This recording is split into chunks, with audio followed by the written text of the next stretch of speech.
Welcome back to Far From Perfect, everyone. We are in for a very, very special treat today. I am joined by my friend Venus King. What a name, by the way. Like, you were destined to do big things the second you shot out the chute.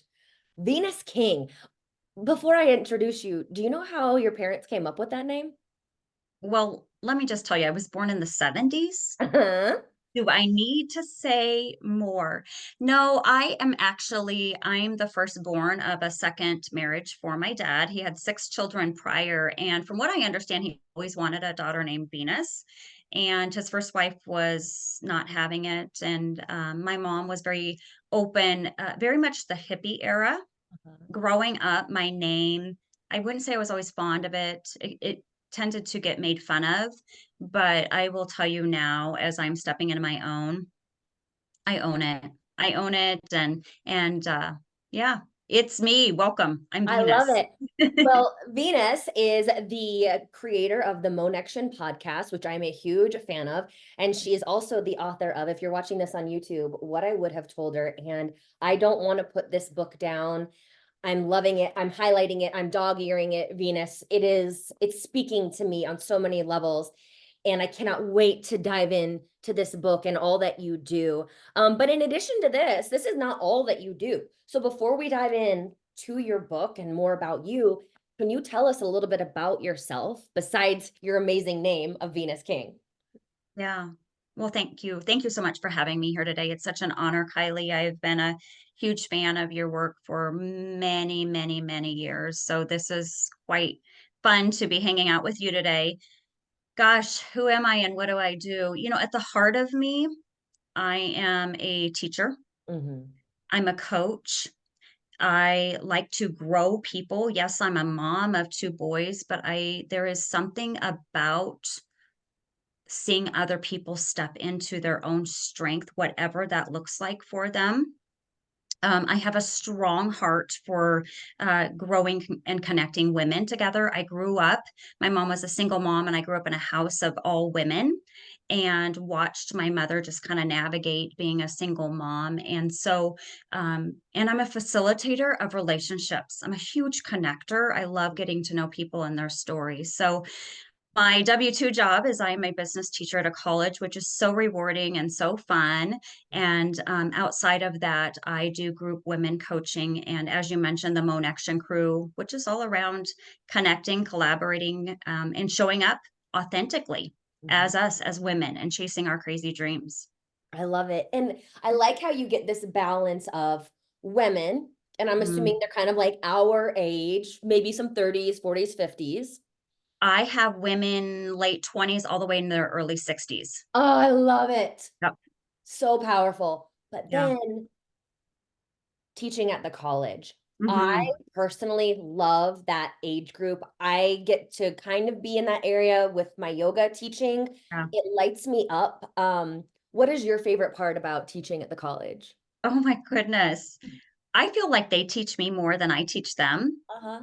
We were talking earlier before, and we have a very diverse base, and I have students from all over the world that end up in my classroom, or some are from here locally. And I have children that are about that age. I shouldn't call them children, they're young men, 18 and 21, but they just help me understand a little bit more about what's going on in their world. Mhm. um, they are ever moving and evolving and shifting and keeping me on my toes, but to see some of them have that light bulb moment that they can actually gain confidence. I have the opportunity working with students when they first start out college and then when they get to graduate. And some of them, the transformation that they go through is unbelievable. And that's so rewarding for me that I was a part of that process. So great. So now to the book, what I would have told her. Um, why did you decide to write this book? Because it's not an easy process. No, I can think of them. Yeah, I would rather maybe have my wisdom teeth pulled. I think for many of us, we all have something that's been laid upon our heart that we want to do or share before we leave this earth. Mhm. And the idea of writing a book was something that has been on my mind and in my heart for several years. But I will tell you, I am a better speaker than I'm a better writer. Mm, mhm. And so the fact, I mean, and I think I even start out the book that way. I'm not a writer. And so often we let our own limiting beliefs hold us back from really something that's been on our heart, that could possibly impact other people. I have a very, very dear friend. We grew up together, and she passed away about 2 years ago, and she was 4 days older than me. Mm. And that is something I don't take lightly. I think it's a Buddha quote. We always think we have time. And the truth is, we don't. God willing, I hope I'm here for many, many years to come, but we don't know when that when is for us. And I just know for me, mine was writing a book. Mhm. And so I needed to move forward and figure out, how do I even start this process? So that was my thing. And Mhm. that's really the premise a lot of this book is I hope for others they see this to start moving forward in action, whatever their things is. I've known people, and you've seen this in the health industry, for 2 years they've been Yeah. thinking about getting healthy. And in the meantime, time is passing by.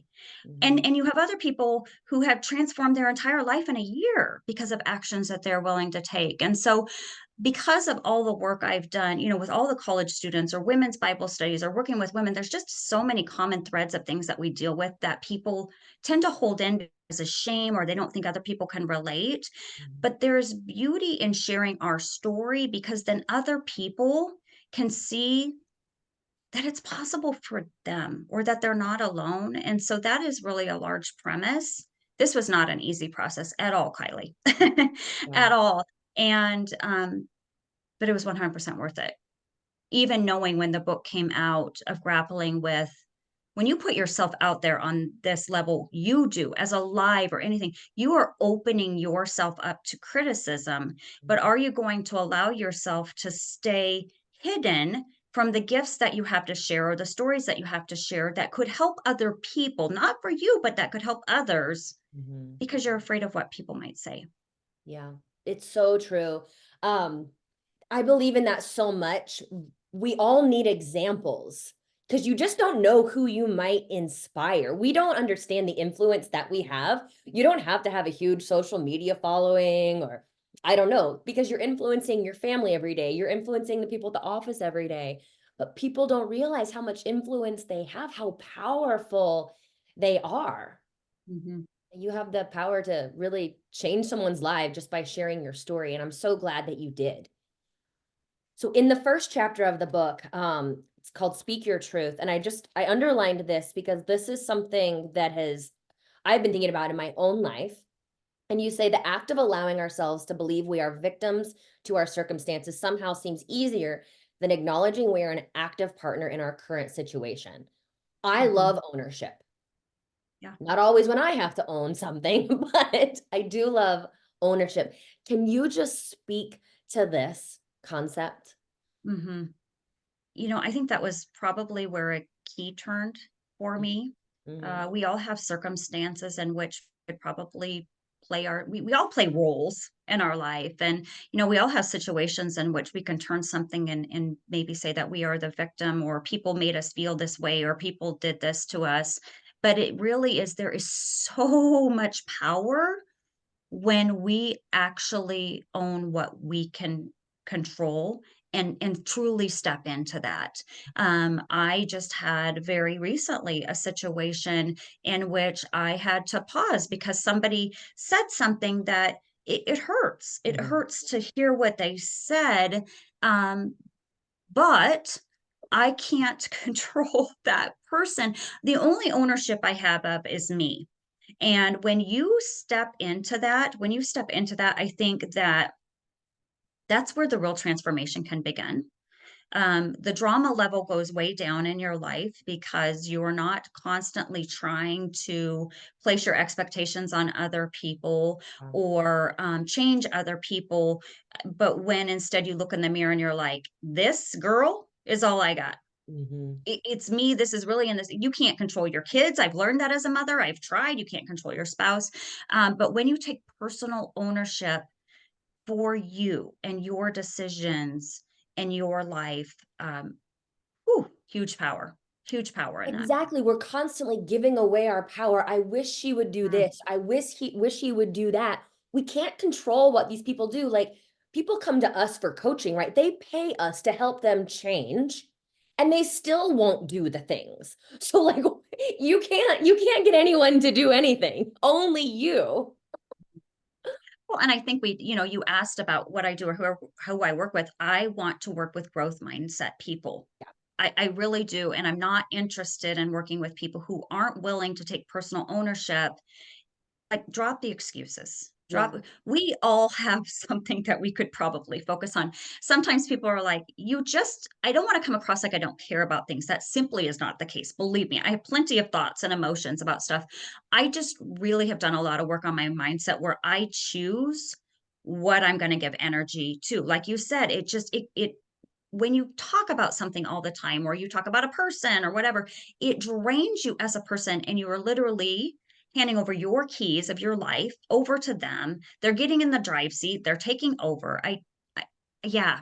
So yes. And with life being so short, like we don't know how much time we have. Like, are we really going to give all of our energy away to this person or this situation? I think that's a really nice thing to think about. Eye Yeah. opening for sure. Yes. And then you have this whole chapter on perfectionism. And I mean, you and I see this. I'm sure I have some perfectionist tendencies as well, but I love how you say a false safety, also known as perfectionism. So why is perfectionism a false safety? Mm, because people won't criticize us. Yeah. That so much of this stuff is rooted in past experiences, these narratives that we bring into our lives. And I was raised by a boxing coach, like performer to a T, a barber and a boxing coach, but he instilled in me that you needed to be a winner, Mhm. because if you didn't win, basically you weren't worthy. And I took that very, very seriously. So I was very strategic in moves that I took, and I would only take moves that guaranteed I would ensure success and look well Yeah. doing it. Yeah. So there were times when I was growing up and played a sport that I was very well in, and I didn't want my parents to be there because I did not want them to see me not being a top performer. But the cost of doing so was years and years of missed out opportunities for me to actually grow as a person and see failure. Failure is really a secret sauce to success, but Mhm. I had to learn to become friends with failure Mhm. and laugh at myself when I make mistakes. Like, we take life so seriously, Yeah. right? And so it's funny though, because once you start um, getting used to being messy and getting rejected and making mistakes, it almost kind of becomes a little addicting. You're Mhm. like, well, what can I try now? Because you go through stuff and you're like, I'm still here. Mhm. Nobody got hurt. Maybe my ego got hurt a little bit, but Mhm. perfectionism is something that grapples so many of us women, and especially as younger women. Mhm. And I'm not quite sure what that's all about, but I tell you what, I am on a mission for messy action because I've seen what it can be like on the other side. Like, life is really kind of beautiful and fun. Yeah, I mean, the weight of perfectionism is Mm, so heavy. And, I'll see it with clients, and you even speak to it a little bit in the book. Like, it's that rigidity. mhm. You can't make a misstep. And then when you do make a misstep, you don't know what to do. So then it holds you back because you're so afraid then of failing again or trying again. It's really holding us back. Oh, 100%. I have this most beautiful young lady in my life right now. And, I have the opportunity to read assignments or entries that people don't see. So it's kind of like I'm the safe Mhm. haven. And Yeah. I just want to take her and I just want to be like, girl, go try some crazy. Like, I can feel it. She's so tense and she's so rigid. But you know what's behind that? It's fear. Oh, It's yeah. it's fear, and so we have this choice in our life, like, we can take steps forward in faith and, like, just put the inputs out there, not worrying about sometimes the outcomes work and sometimes they don't. You Mhm. do that all the time. You're like, "Well, I tried that, that didn't work." Mhm. Or it's like this fear that it paralyzes people, that if they shall dare make a mistake, that people won't love them or people will think less than. My goodness, people can more connect with you when they see that you're human and Mhm. that you make mistakes. It's so hard to connect with perfectionism, Oh, so yeah, hard you even because put that in the we're not. book, like, the truth is people are not drawn to your perfectionism. We Mm-mm, don't like perfect people. I mm-mm. always talk about this, I like, think about your neighbor, perfect Patty. Oh, she's so perfect. Her kids are always dressed perfectly. Her house is always clean. She always looks amazing. We don't like that. Why are we trying to be that? We hate that person. I so appreciate you and the Mm. way that you show up. And I think I'm like, real deal, girl, real deal. When you show your laundry pile or your dishes, we're all just trying to do the darn best we can. Yep. We all are. That's Yeah. something I've been thinking about a lot lately because I think times are kind of tough. We're emerging from the COVID and all of that, even though it's 4 years later. Right. We have to give each other and ourselves grace because I mean, really, we're all just doing the best that we can. If we could I do don't better, we would. I don't think I don't know if I wrote about this in the book. There's a lot of things that got cut. Let me just tell you. You go through your first draft and you're like, "Whew, that was tough." Like imagine running a marathon and you're like, "Oh man, I'm done." And then somebody comes back around and is like, "Oh no." Basically, you got to start all the way back over at mile 7. But so you go through the first draft and then you go through the editing process, which is like take your ego and just set it down.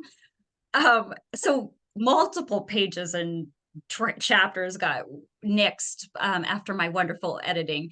But I heard this years ago from Beth Moore, and it just so sticks with me. Like, imagine if we had this really special light that illuminated what everybody was carrying. Mm, Imagine your yoga class that you go teach in the morning, or the students that you're working with in the morning. If you only knew what they were truly carrying as they entered that room. And I'm so mindful of that with the women I work with or my students that I work with. If we had a special light that mhm, could illuminate and actually show the baggage that people are carrying, we would probably have a lot more grace towards people.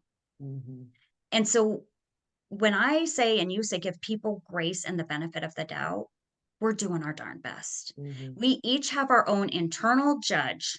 We're already judging ourselves. We Oh, are yeah. already judging ourselves. We are already looking in the mirror. We already know our weight. Yeah. We already know we're overweight. We already know we have wrinkles. We already know all that. We already Mhm, know we made a mistake, probably most of us. Some mhm, people maybe need a little feedback. Most of us have an internal judge that is talking to us at mhm, all times, at mhm, all times. And so I just always, I remember that analogy like, man, if I knew what that person was carrying, it's a mhm. lot, it's a lot. And that is why I love connecting with people on that deeper level. Like you talk about in the beginning of the book, those surface level conversations that none of us actually want to be having. Like, can Mm. we just go deep and go deep fast? Because I want to know what you're carrying. That's very interesting to me. Not Um, everybody likes that though. that's I mean, interesting. and I have really learned that not everybody wants to have those type of conversations. They're just not my people then. Yeah. I have surface level conversations all the time. You have a close inner circle. I can feel that from you. I do as well. And man, if you're in my circle, we're talking real. Yeah. I really want to know what's going on in your life. Yeah. Take off the mask, take off the facade. Like, let's Yeah. just be real. Yes. Well, it's so funny. I'm in a coaching group right now myself as a participant, and she was asking, how's everyone doing? And I'm just like, I'm over it all. I don't believe Mm, anything anyone says. mm, Nothing that used to jazz me up is jazzing me up because again, I don't believe it. And she was like, well, that's a sign that you're healing because you don't have time for the BS anymore. Like you can sniff it out now. And I was like, yeah, that's what it is. I can connect to real. But if I sniff any facade, I'm like, I'm out. I have no time for this. And there's a lot of that right now. mm. My business is on social media. Nothing we see on social media is real. So if I can actually tell, so then it's like, do I even want to participate in this game? So it's like this huge conflict, Venus. Well, and I appreciate you sharing because I guarantee you other people in the room that they were feeling the same way. but Mhm. because you were brave. Like, imagine with your girlfriends, you hang out and everybody's like, "How are your kids?" And you're like, "Just great. Sam is just so perfect." And then, or, "How's your marriage?" "Oh, we're so in love with you." And then you have that one brave person that raises their hand and they're like, "No, I'm struggling. I'm struggling with being a parent right now," or "My marriage is having issues," or "My health, there's things I'm scared about." It takes one person to just bravely raise their hand. And then other people are like, "Me too." And I'm like, "Well, Mhm. why in the world did we just spend 40 minutes pretending we're all perfect?" Exactly. Yes. But I have girlfriends. I mean, when you get your circle, you like just immediately arms are down. Like, Yeah. and I went to yoga the other night. I think you saw that. And, Mhm. our girlfriend, we got in the car and it was like 30 seconds and we're like, game on. Here is what really is going on in our life. But it's freeing to just show up and be you Yep. and be loved on the other side of that. And then again, back to one of our original points, then it gives other people permission to Hmm. do the same. Well, I Yeah. love what you say too here. It's, the me of today wants to be enough as I am. And I think that's what we all want without having to perform, wear a mask. Like, can you just love me, like me as I am? Yeah. And this is a lesson that keeps showing up in my life. Yeah. I know the truth. I know the truth now that I am enough as I am. I know that. I'm a strong woman of faith. But that doesn't mean when you don't have people that really have that their words carry a lot of weight with you or their actions carry a lot of weight with you. And when you just can't seem to feel like you are enough for them. And so I just these lessons come up time and time again. And I'm like, I'm just going to pick up a chapter of my own book and remind myself. And so often I have to turn the lens on. I can't change another person. I can't make another person love me. I can't make another person accept me. I can't make another person want to put me at the top of their list Mhm. because we all show people what's important by how we spend our time. Yeah. And that hurts when it's not you, Mhm. that you don't, right? But I have to also realize I'm okay as I am. Yeah. Mhm. And the people who love me and are meant to be with me, but gosh darn, for years, I'm like, if I, especially as an Enneagram 3 performer, Oh, yes. and, if I can morph and be this person, or you're always reading the room and you're always observing, and how do you shift and change so that you can be accepted by wherever you're at, or right, or get the applause of the outside audience, which I've done so much work on to just be okay with being like, okay, this person is showing me how they feel or think. It may hurt me, but I'm okay. Mhm. I'm okay. I'm enough as I am. But I'm almost 50. So I don't know. Sometimes it's easier said than done where you have to kind of step into your own and be comfortable in your own skin. But being enough as you are is a hard lesson. It's a hard lesson and, you taught group exercise. Hmm. There's all kinds of ways we can judge our worth. How many people come to my class? How many Hmm. people sign up for my program? How many Right. people read my book? And then all of a sudden, like we have that inner knowing, but then we keep on getting signals from the outside that either, yes, I'm still worthy or no, I'm not. And I think that's why, that's why I have to keep reminding myself, like you, I also know that. I also know that, but I'm still learning it, if that makes sense. I don't know if we've talked about this. I know I've talked about it before, but I've had a lot of women gatherings, but this particular gathering was not quite a couple years ago. I actually, put down deposit on a place, and it came to the event time and I literally had nobody show up. Hmm. And there was a lot of grappling of, is it me? Oh, yeah. Is it me? And so I'm like, okay, I still drove. I still drove there to the place. It's about 20 minutes away. Well, I paid for it. I might as well. I did yoga. I did some devotion around that feeling I was feeling because I'm like, dang, was I not enough? Mm. Like if I would have been enough, would people have shown up? Or so it's just a very And I don't know if I think men still deal with it. I don't know if it's more of a woman thing, but it might just be a human thing. We all Yeah, want to I be. don't know. I don't know if men have the same experience as us, like to your point. I mean, I'm sure there are some, I would love to know if there are any male Enneagram threes. I'm sure there are, but to me, I Oh just yeah, have, like these seems like female characteristics, but for whatever reason, I don't know why. But yeah. crazy. Well, and there's the whole oh, it's this quote around Enneagram 3, was something to the effect of, if I showed up as I really am, Hmm. would you still love me? Oh, yeah. And I'm really trying to just step more into that, like just showing up as me and letting the chips kind of fall. But that does not mean it does not still hurt from time to time. No, absolutely. And Mhm. to your point, you just turned 50, right? I, girl, it's Not in yet. October. Girl, October. You're going to. You're it's going like to. six more months. Like there Oh, was 49 and a half. But like time is such a gift because we're not going to understand this at 20. I hope there are women that are in their 20s Mhm. that know all this. And I'm sure there are. I've actually had some interactions with some, and I'm like, oh, teach me your ways. Like, I'm so proud of you. Spread the message, do the thing. But we've had to learn these things. And I'm sure Mhm. we're going to continue to learn and evolve and become more ourselves. The unraveling.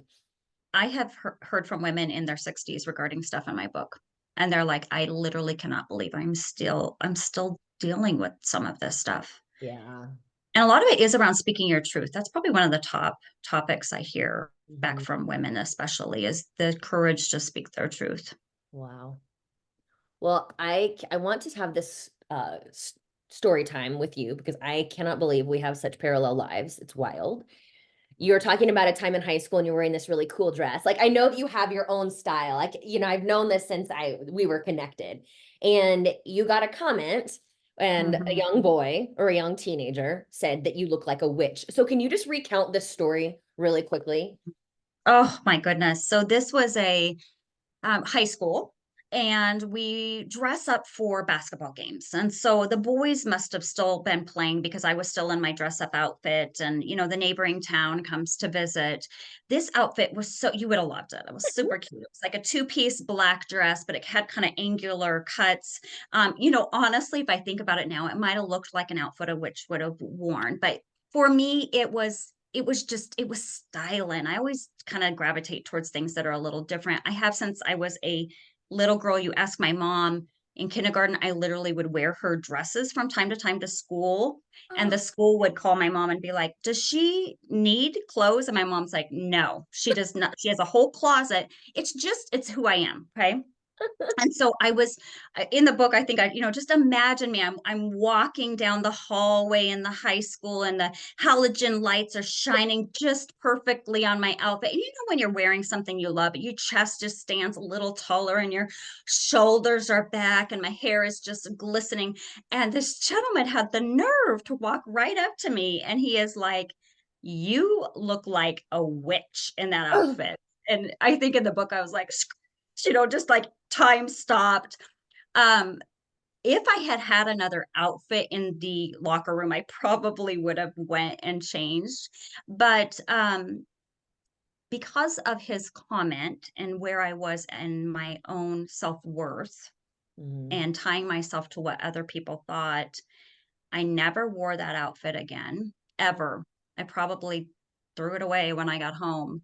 And but in hindsight is always, we learn the lessons. But looking back now, I don't know the dude's name. I wouldn't know him if I saw him today. He's from a town about 20 miles from here. He is certainly not somebody I would take advice from, which No. is such a great just lesson. When people criticize you, Mhm. is this somebody who is for me? Mhm. Is this somebody who has experience in the area that and is this somebody that actually is ahead of me and somebody I want to emulate? But again, these are lessons that I've learned when I was older. But yeah, like 18-year-old me, yeah, I Those still, words stick with you. they do, they do, they do. And whoever came up with the dumb notion of sticks and stones might break my bones, but words will never hurt me is really a bunch of crap. Words, but, and I'm curious for you, I think people spill out words out of them when whatever they have inside them. And so Yeah. if they feel good about themselves, they are going to pour out goodness and grace and, pour compliments. Mhm. Somebody who's, secure in themselves are going to compliment other people versus maybe somebody who struggles with themselves will tend to criticize others. So, Absolutely. yeah, he really broke my spirit. Oh, so I had a similar situation, and I'm Oh, not did you sure really? I can't believe I haven't even talked about it in therapy, but I feel like I probably should to like do some EMDR around it. So it was freshman year and Oh, it was homecoming time, and me and my friend Katie. So we had a court, you always have a court. The seniors can be the king and the queen, and then everyone else yes. can be prince and princesses. Yeah. So there were two per class. So my friend Katie and I were homecoming princesses. And so you're in the parade, you're in the convertible, you're doing the thing. I was with one boy, and I do know his first and last name. And I would probably say we're friends now, even though, he lives in Kansas City or whatever. Hmm. He looked at I was sitting with him, and he looked at the other dude in the other convertible, and I heard him say, "I'll trade you." Oh. And I was like, "F you." But like Oh. I think about that, and I know that has shaped me because there is Mm. part of me that will always be like, no, everybody will want to pick me. So Mm. it's very interesting. Like that, I think about that more often than I care to admit. But isn't that wild? I have worked with women who have had comments made to them Hmm. from a male figure or somebody in authority. They are still carrying it with them today. Yeah. And that, yeah. Well, Yeah, poo-poo on right? him. Yeah. I know. It's just so funny. And we were friends then later on in high school, but I always knew in my mind, like, I know what you said. I know what you said to Dax. Hmm. Well, he was missing out, let me tell He's you. a missing out. Anyway, yeah, I could go on. But I have goodness inside me, so goodness comes out. Right. Well, okay, so there's a couple last things. I don't want to take all of your morning, but let's talk about addiction. Um, because you and I are not addicted to drugs and alcohol. There are probably other things that we have been addicted to.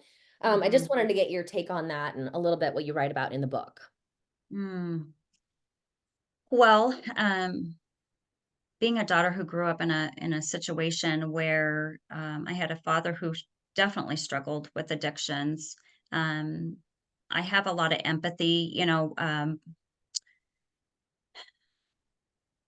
I think when it comes to you and I am going to guess, perfectionism, working out, being a workaholic, those are all very society accepted addictions. And I am very mindful that I do have an addictive behavior tendency in me. And, I did have a period in my life where I did not have a healthy relationship at all with alcohol, and thankfully I'm not there anymore. But addictions in my mind are a tool used to numb. It's an opportunity for us to escape from what's really going on. And it takes so much darn courage to sit in the quiet or go to therapy or do the internal work that many of us don't want to face. But I would say it's very socially accepted to fall into addictive patterns. So I don't know if you had a specific question on that or just thoughts No, around I what was just kind of kind of going in wanted your to talk mind. about that. A lot of like the socially acceptable addictions, Hmm. people don't realize that. And Hmm. they're just as, I mean, not maybe not just as harmful, but they're just as real as an addiction to drugs or alcohol or Hmm. sex or shopping. I don't know. But like to your Hmm. point, it's just all behavior is serving a purpose. Like, why am I doing this? Oh, absolutely. Absolutely. That's just how we're driven as people are. We operate off of our most unmet need, whatever that is in our life. And gosh, I mean, I was a personal trainer when my dad was dying of cancer, and he lived out in Colorado at that time, and it was a very out of control situation for me. I know what emotional eating is. I literally worked with my clients on it. Like I know. But I would call my sister out there and I would ask for updates and, you know, all of that. And I would be standing in my kitchen and I literally would hang up the phone and turn around and open my kitchen cupboard and start to eat. Like it's this subconscious thing that just kind of always is running and making our decisions. And there's something very much more at the deep root of our addictive behaviors. Mhm. And that is the hard work that needs to be done. And I will tell you, a lot of people don't want to do it because it's painful. It can be painful, but it can also be very, very, very rewarding. Very rewarding. Absolutely. Yes, and it can be frustrating for those who do the work Mhm. to have other people in their lives who will not do the work. Well, But that's where we hand over control and exactly. yeah. That's all we can worry about. Just like in kindergarten, worry about yourself. Yeah. Yeah, in my coaching, I worked with a gal and she's like, I said, "What are we gonna work on?" And she's like, "Well, we're gonna work on my husband." And I'm like, "Okay." And, the best thing we can do is just be the example. Yeah.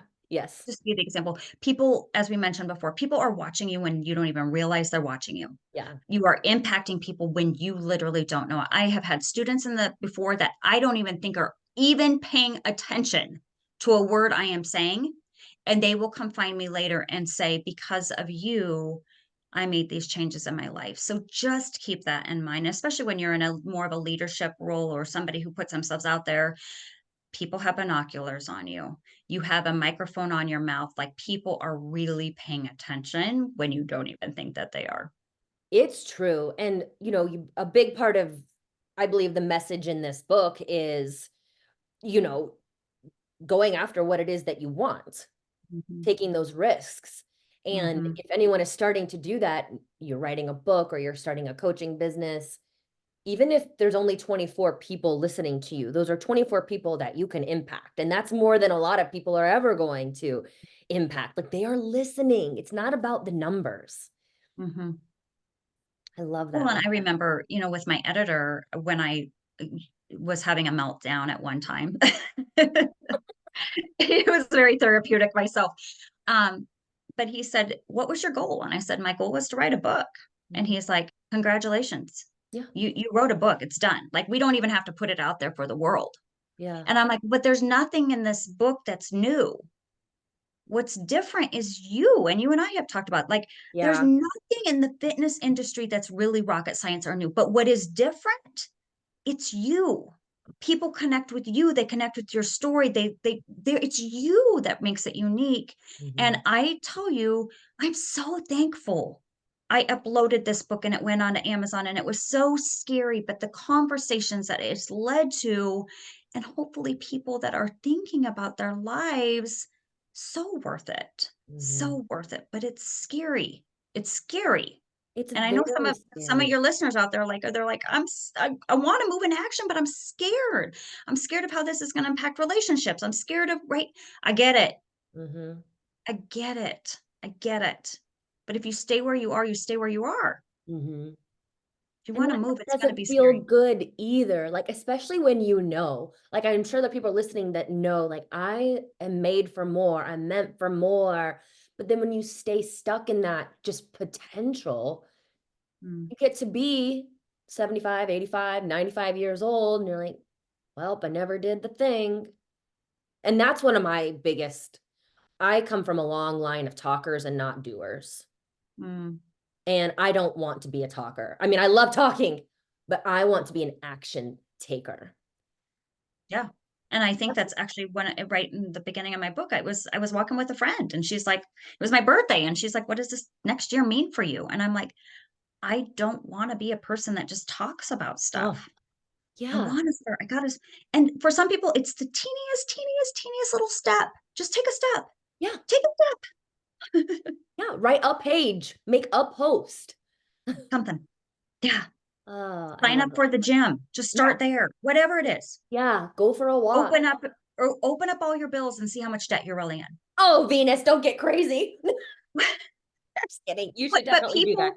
people avoid, like, it's better to be in avoidance or try to stick your head in the sand and, it Yeah, it's a whole nother conversation. Yeah, that is a whole other conversation, but it's so true. Like with logging of the food, people will avoid just logging their food because they don't want to see. They don't want to step on the scale. They don't want to take the picture because they want their head in the sand. Stepping on back in the day, getting people to step on that scale, woo, hard. It's easier for them to just, oh, well, I know I'm a little overweight, or it might be 20, whatever it is for them. Yeah. Stepping on the scale, although it's so difficult, or opening up the, whatever it is for you, opening up your bells, at least you know where you are and you can start to have the honest truth. Truth sometimes can be hard to take on and hear and see, but once you see the truth, Mhm. whatever it is, where you are in relationships, your health, whatever, once you know the truth, Mhm. then you can actually start to move forward. But you got to own where you're at here first. Exactly. Yeah. All change starts with awareness, for sure. And that's what you talk about. That's what I talk about. Yeah. Yeah. Oh, Venus. Okay, if for those of you watching on YouTube, I love this. My favorite picture is the picture on the back. Little Mhm. Venus. Little V. How Little old V. are you in this picture? I have my book here. I don't know, maybe 6. Oh, I just was that a curling iron that made those nice Well, curls? again, my dad is a barber, and then my mom went on and became a cosmetologist. So they had a shop together for years before they separated. And so, yeah, hair and fashion's just always been. Yeah, it's on point. Even here at 6 years old, you should see my 6 year old. Let me tell you. Let Oh, me tell you. Okay. I have some bad pictures out there. I had a short haircut, short, boy short. Yeah. I had knocked out one of my front teeth because I was Oh learning my how to ride goodness. my bike and I smashed in the mailbox. Mm. And then in addition to my short boy haircut, I had on a white button-down shirt with a sweater vest and a tie. So I look like a little boy and I'm 6 years old and my name is Kylie. And like I was talking about my Instagram stories yesterday, I would get called Kyle by my teachers. And I was just like, I'm a girl. I'm a girl. Oh, Kylie. Oh, this is great. Everybody, you have to read What I Would Have Told Her. I just love it. And I love that you shared your story. Thank you for sharing your story. That's not easy. Mm. Thank you, my friend. You're Thank welcome. you. This is truly such an honor to spend time with you. It means a lot. Thank you Good. so much. Well, where can we connect with you? Speaking of connection, what's the best way? Yeah. Yeah. Probably the best way is on Instagram. So it's the Venus.king. Otherwise you can find me out at VK Coaching and speaking.com. But yeah, I feel an evolution coming. I don't know what this means yet, becoming an empty. I don't know what it means. I feel a shift. So stay tuned. Stay tuned. Let's evolve together, my friend. Let's evolve together. I love it. I love it. Oh, well, thank you, Venus. I cannot wait until the next time. Thanks, girl. Appreciate it.